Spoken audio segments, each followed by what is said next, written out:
Alright, finally, the new episode of Demon Slayer starting season 3, the Swordsmith Village arc, is officially out for everyone to see. I'm really interested in this season considering the fact that Ufotable's director stated that the animation of the season will reach new levels, and with the visual spectacle that the team put on last year,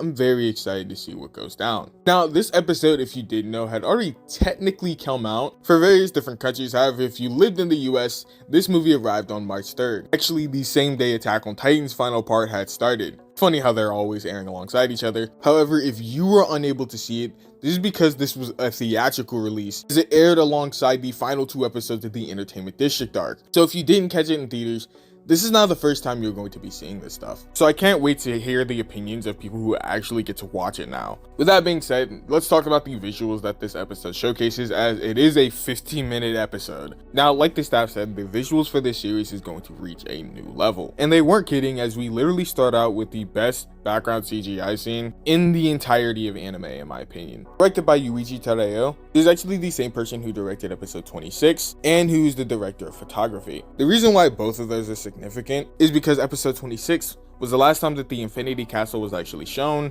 and the director of photography handles a big portion of the visuals in general, which is one of the main components on what makes Ufotable anime look so good, and one of the main components on why this scene looks so good. Yuichi's storyboards are absolutely insane. He really does understand the space that the characters are encompassing, and allows things to be incredibly dynamic, even with little to no animation on the screen, as it's mostly just the 3D background shifting. This episode really does highlight some of the things that Ufotable is best at, creating visual spectacles without having a need for crazy animation. This scene in the Infinity Castle has very little what somebody would call traditionally good animation. I can think of Akaza flying through the fortress, Gyoko's appearance, and Doma getting his face punched off, but most of the scene is just elevated entirely by the really good art direction, the really good compositing, and the really good 3D usage that really does bring all of this together, which create visuals that anime just can't replicate. This scene showcasing Upper Moon's 1's introduction has very little animation in general, but the camera turns coupled with a really good compositing and art direction are literally beating out most anime just with that. Also, stuff like the liquid droplets once again have very little animation and are mostly just digital effects, and again look as good as they do. But yes, in a couple weeks you'll still have people saying that Demon Slayer is only good because of all the flashing lights. It's crazy when you think about that, honestly. Some of my personal favorite parts of this scene would be things like Gyoko's introduction. I love how both the foreground and the background is CGI, the foreground being the pots, and the way it jumps up and down so playfully, it gives a uncanny and unnatural feeling that I think an artistic demon like Gyoko could use. I also love when Muzan slams on the table. The line shifting downward just lets you know how much pressure is being put on the glass before it all just breaks in front of him. It really goes to show how much it takes to piss off Michael Jackson. After the Infinity Castle portion, however, the rest of the episode is pretty limited. This is pretty standard for Ufotable, and this is not me hating on Ufotable. While the animation itself might be pretty limited with basic dialogue scenes, again, the overall visual aspect and presentation of Demon Slayer is elevated more than most shows, considering the fact that the compositing and art direction is still really good. Like this scene as Tanjiro looks over this Swordsmith village looks absolutely gorgeous, and also Mitsuru's bath scene.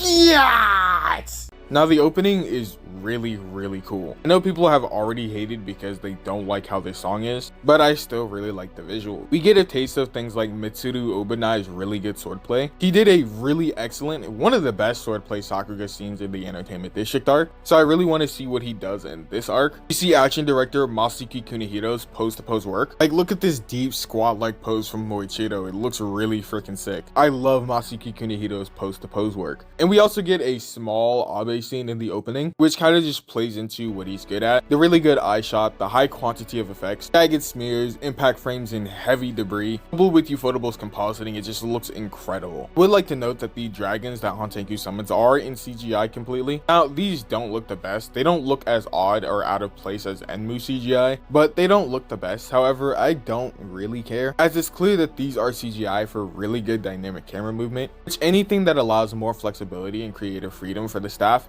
I'm up for it. The Entertainment District arc was a visual spectacle, one of the best visual spectacles anime has ever seen. And the fact that the staff at Ufotable is trying to surpass it with Demon Slayer Season 3, I'm intrigued to see what kind of quality they put out this time. With that being said, if you're new to the channel and you enjoy the video, please make sure to leave a like and subscribe, and also ring that notification bell so you can get caught up whenever I post. We're on our way to 500 subscribers, which is crazy. With that being said, I'm Debunked by Aaron, signing out.